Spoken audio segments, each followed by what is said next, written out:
Welcome back to World Crisis Radio. Webster Tarpley in Washington, D.C. Now, the immediate goal, gridlock, gridlock, gridlock. Don't let anybody pass anything. Not Obama and the Democrats, and certainly not these reactionary Republicans either. They have an idea of how to strip you of your economic rights and your right to health care in a different form. The Republicans make no bones about the fact they believe you have no right to health care.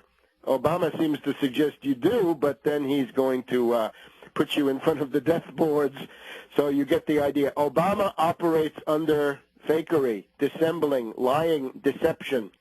The Obama strategy is to obtain an individual mandate where everybody will be forced to buy insurance. This is what we have in Massachusetts right now, thanks to the asset-stripping hedge fund hyena Mitt Romney. Look at the Massachusetts plan. This is Obama's goal. Everybody is forced to buy insurance. There is no single payer. There is no public option. There is no government plan. The Republicans obviously find it very convenient to attack Obama on these issues. Obama has paid lip service to single payer and to a public plan or government plan. Why? Because 65% of the Democratic Party wants that, especially the single payer. So he's got, in order to get elected and in order to keep duping his own base, Obama's got to talk about single payer, and he's got to promise to have a government plan or a public option. But this is what he's going to dump. Take a look at the leaflet on the left opposition to Obama. You'll see that Senator Max Baucus, the Democratic poobah of the Senate Finance Committee, says, no, we can't have a public plan, no public plan. Kent Conrad, another Democrat there from the High Plains, North Dakota, I think, says, no, sorry, no public plan. Durbin, this is the most interesting, Obama's close crony there from the Illinois Bipartisan Combine, who's also, I think, the House, the Senate Democratic whip. Durbin says, no public plan. There will be no public plan.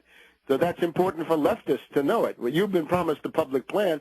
Obama will drop that so fast, it'll be astounding. But also, you right-wingers, remember, you are being put into motion on the idea that there's the danger of a government plan. There is no such danger. There's going to be an individual mandate. You will be forced to buy insurance from a private insurance company.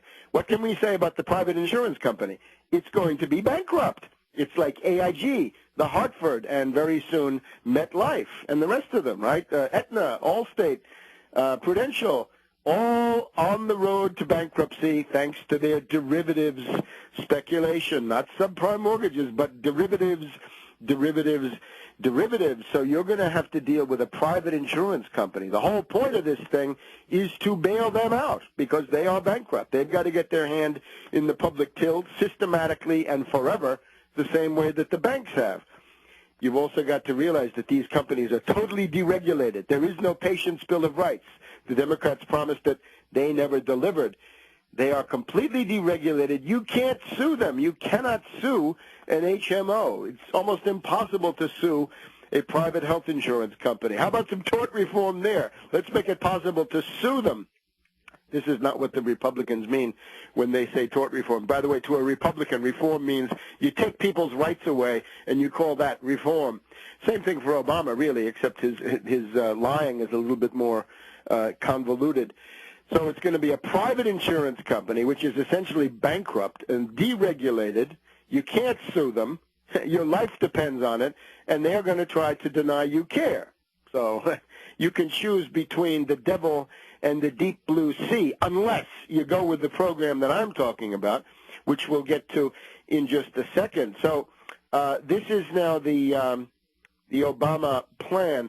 The Republicans don't attack Obama for what he really wants to do, because if the Republicans go out and say, Obama, you're a Wall Street stooge, you're in the pocket of big pharma and big insurance, that's very embarrassing for Republicans, because that, of course, points back to what they are themselves. So we now have this kind of ideological hall of mirrors where Obama comes out, he's the Toreador, and his true program is the Massachusetts plan, right? All private insurance, and you have to buy from them. But he's got this cape for the sake of his dupes on the Democratic side, which says government plan, and then there are hints of single payer, nothing serious. A single payer, of course, just means Medicare, which a lot of people have, which is very good. One of the things we want to defend. So the Republicans don't attack the matador, the real plan. They attack the cape, the rhetoric that Obama uses to try to sell this and to keep down his own base. A lot of people wonder, why doesn't Obama massively mobilize his own base? Because his own base is against what he wants to do. If you really get the Democrats riled up, it's going to be almost impossible for Obama to carry out the plan that he has the way he wants it. A lot of the people coming to these town halls are Democrats who want to know why Obama's not fighting for a single payer, which is the obvious thing for a Democrat to do. Then, of course, I would say if Obama had been sincere, he would have started with a single payer, and then he would have compromised on one government plan competing with the rest of the private insurance companies, and time will tell who has the golden ring, so to speak, in the market that they admire so much. So that is the real plan. The Republicans insist on attacking Obama's rhetoric, not his real plan. Obama hides what he's actually doing, right? He deceives, and it goes on. The urgency in all this, once again, is that the insurance companies are bankrupt because of derivatives. The pharmaceutical companies also facing various kinds of problems. Pharmaceutical problem is actually political. It's the fact that two-thirds of the Democratic Party wants to have prescription drugs brought in from Canada at cheap prices, and they want Medicare to haggle and haggle and haggle and drive down the prices of those prescription drugs. Now, of course, Obama has, once again, secretly, not openly, but secretly, he never talks about it, he's never asked about it, Obama is forced to hide the fact that he has a dirty deal under the table with Big Pharma, with Congressman Townsend, somebody that he's attacked in public, to promise precisely this.